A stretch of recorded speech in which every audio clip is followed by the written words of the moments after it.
Hi friends, chicken పచ్చడి పెట్టుకుందాం. ఈరోజు మనం చికెన్ కేజీ తెప్పించాను. ఇది ఫ్రెష్ చికెన్ ఫ్రెండ్స్. పచ్చడి కోసం మనం ఎప్పుడైనా ఫ్రెష్గా తెప్పించుకోవాలి. చికెన్ని శుభ్రంగా కడిగేసుకొని ఒక చిటికెడు ఉప్పు, ఒక స్పూన్ పసుపు వేసి దీన్ని బాగా నీరంతా ఇంకిపోయేటట్టు ఇనికించుకోవాలి.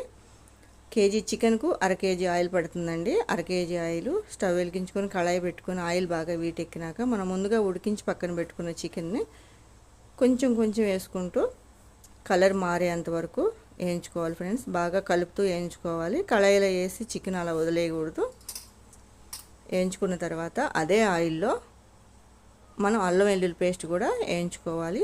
2 రెమ్మలు కరివేపాకు వేసుకొని ఈ అల్లం వెల్లుల్లి పేస్ట్ రెడ్ కలర్ వచ్చేంత వరకు వేయించుకోవాలి ఫ్రెండ్స్. కేజీ చికెన్కు 100 గ్రాములు అల్లం, 50 గ్రాములు వెల్లుల్లి కరెక్ట్గా సరిపోతుందండి.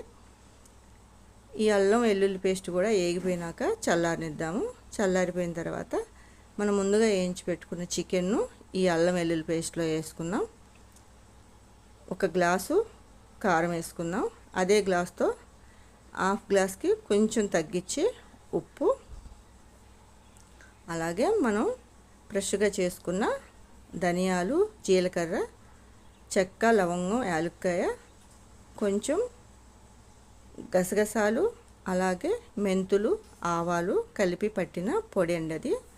ఆ పొడి వల్ల మనకి పచ్చడి చాలా టేస్ట్ ఉంటుంది ఫ్రెండ్స్. అన్నీ వేసేసుకొని మనం శుభ్రంగా కలిదిప్పుకోవాలి. ఆయిల్ మనకు చాలలేదు అనుకుంటే కొంచెం ఆయిల్ వేడి చేసుకొని చల్లారినాక మళ్ళీ మనం కలుపుకోవచ్చు. ఇలా ఉప్పు, కారం, ధనియా పౌడర్ మొత్తం కలిపేసిన తర్వాత ఈ పచ్చడి బాగా కొంచెం చల్లారనివ్వాలి ఫ్రెండ్స్. నిమ్మకాయలు అప్పుడే పిండితే చేదు వస్తుంది. పచ్చడి గోరువెచ్చగా ఉన్నప్పుడు కేజీకి 4 నిమ్మకాయలు పడతాయి. 4 నిమ్మకాయలు రసం తీసేసుకొని పచ్చడి కొంచెం గోరువెచ్చగా ఉన్నప్పుడు మనం నిమ్మరసం కలుపుకోవాలి.